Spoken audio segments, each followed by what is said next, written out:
I'd like to talk a little bit about the war in the Persian Gulf.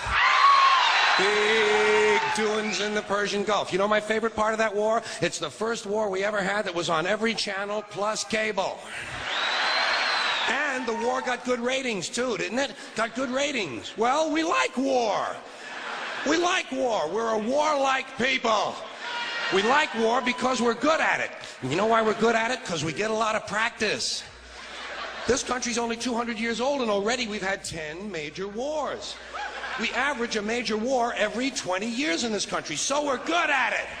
And it's a good thing we are. We're not very good at anything else anymore. Huh? Can't build a decent car, can't make a TV set or a VCR worth the fuck. Got no steel industry left, can't educate our young people, can't get health care to our old people, but we can bomb the shit out of your country, all right? Huh? We can bomb the shit out of your country, all right? Especially if your country is full of brown people. Oh, we like that, don't we? That's our hobby.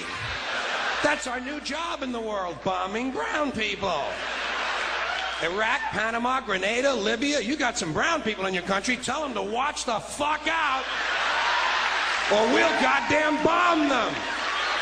Well, when's the last white people you can remember that we bombed? Can you remember the last white? Can you remember any white people we've ever bombed? The Germans, those are the only ones, and that's only because they were trying to cut in on our action. They wanted to dominate the world. Bullshit, that's our fucking job. That's our fucking job.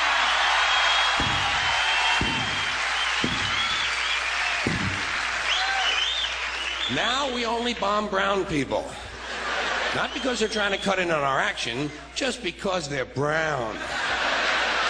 Now, you probably noticed I don't feel about that war the way we were told we were supposed to feel about that war, the way we were ordered and instructed by the United States government to feel about that war.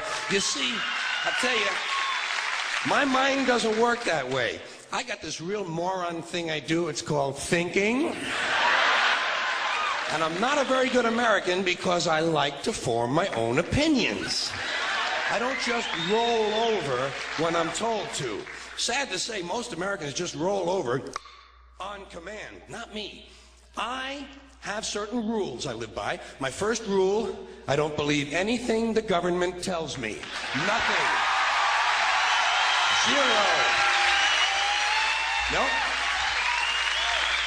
And I don't take very seriously the media or the press in this country, who in the case of the Persian Gulf War were nothing more than unpaid employees of the Department of Defense, and who most of the time function as kind of an unofficial public relations agency for the United States government.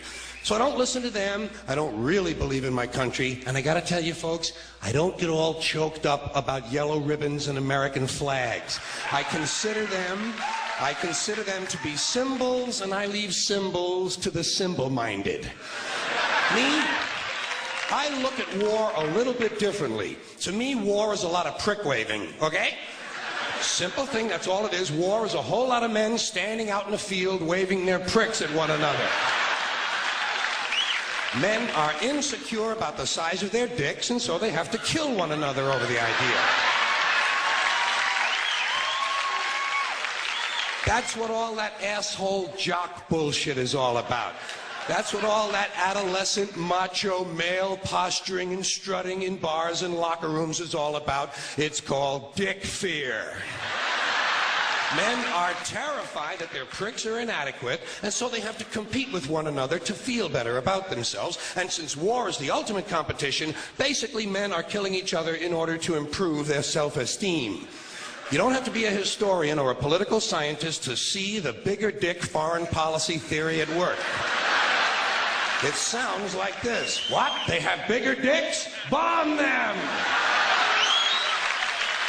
And of course, the bombs and the rockets and the bullets are all shaped like dicks. It's a subconscious need to project the penis into other people's affairs. It's called fucking with people.